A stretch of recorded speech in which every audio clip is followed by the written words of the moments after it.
Pinangangambahang maapektuhan na ang serbisyo ng ilang ospital dahil sa bilyon-bilyon umanong utang ng PhilHealth. Problema rin daw ang planong tanggalin ang mga charity ward sa mga pampublikong ospital at palitan ng PhilHealth ward. Ikwento mo sa Ifedisa. Sa dokumentong nakuha ng News 5, makikita ang listahan umano ng utang ng PhilHealth sa isang pribadong ospital sa Cebu. Taong 2011, nasa mahigit 8,000 piso lang ang utang. Isang buwan lang ang nakalipas. Umakyat ito sa mahigit 46,000 piso. Hanggang nitong Marso, pumalo na ang utang ng PhilHealth sa mahigit 3.5 million pesos. Ang kabuuang utang, nasa mahigit 13 milyon na. Pangamba tuloy ng pamunuan ng Visayas Community Medical Center, baka maapektuhan ang serbisyo nila, lalo na sa mga pasyenteng umaasa sa PhilHealth. Yung mga pasyente natin, kung pumapasok sa ospital, ina-advance na ng ospital yung kanilang mga medicine, yung mga iba pang kailangan sa hospital, binibigyan na namin to the extent nga i-refund ito ng PhilHealth. Tansya ng Private Hospitals Association of the Philippines o PHAP, nasa 2 bilyong piso na ang utang ng PhilHealth sa 300 pribadong ospital sa bansa. Kung ang mga hospital ay malulugi na ng malulugi, edi eventually magsasara na yan.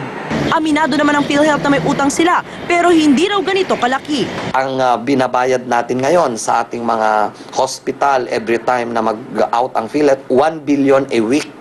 So pag titingnan natin yung claim nila na 2 billion ay itumbas mo doon sa binabayaran ng PhilHealth ng 1 billion a week. Paliwanag pa ng PhilHealth, sa haba ng proseso sa pagkuha ng claims, may mga pagkakataon talagang nahuhuli ang pagbayad sa utang. Isa pa sa problema ng mga pribadong ospital, ang anunsyo kamakailan ng Department of Health na tatanggalin ang charity ward sa mga pampublikong ospital.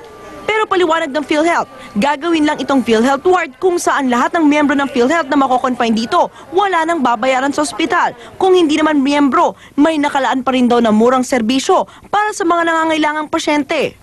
Zai Feniza, News 5.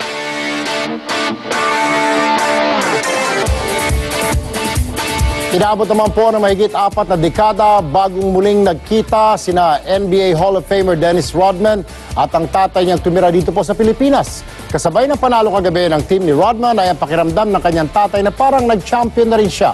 Kasama po ang News 5 sa reunion ng mag-amang Rodman at narito po ang kwento ng aming kasamang si Renson Ongkiko exclusive. Sa maliit na kainan na ito sa Angeles, nakatira ang tatay ng isa sa mga tinaguriang greatest ng NBA. Philander ang pangalan niya at tinutuungan niya ito. 16 ang misis at 29 ang anak ng Vietnam veteran at dating Air Force Sergeant.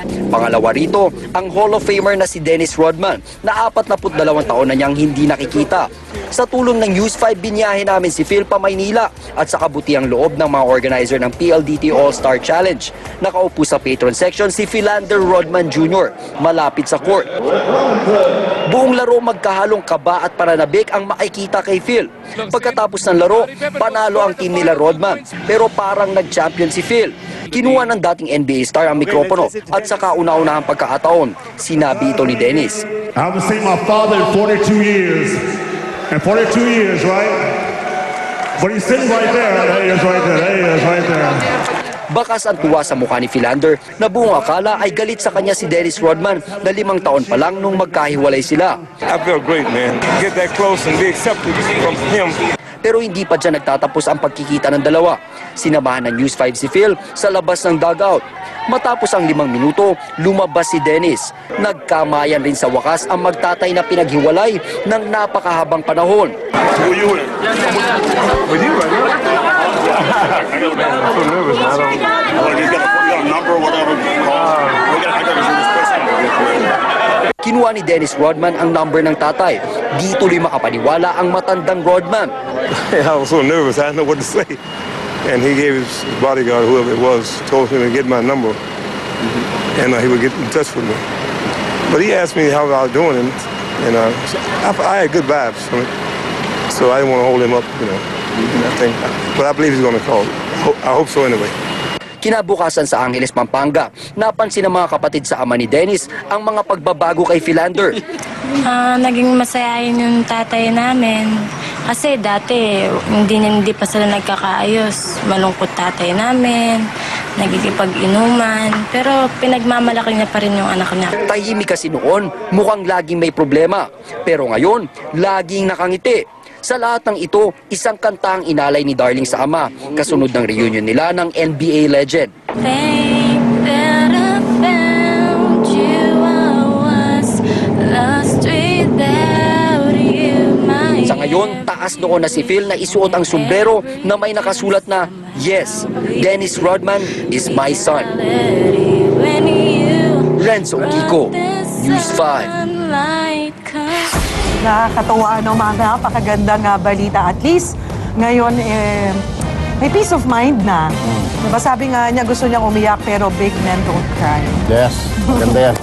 Yan po ang kalahating oras sa mga aksyong balita. Mga balitang pundasyon ng matalinong opinyon at konkretong solusyon. Ako po si Cheryl Cosim. Ako po ang inyong lingkod, Erwin Tulfo, saan man, kailan man, kapatid, higit sa balita, aksyon.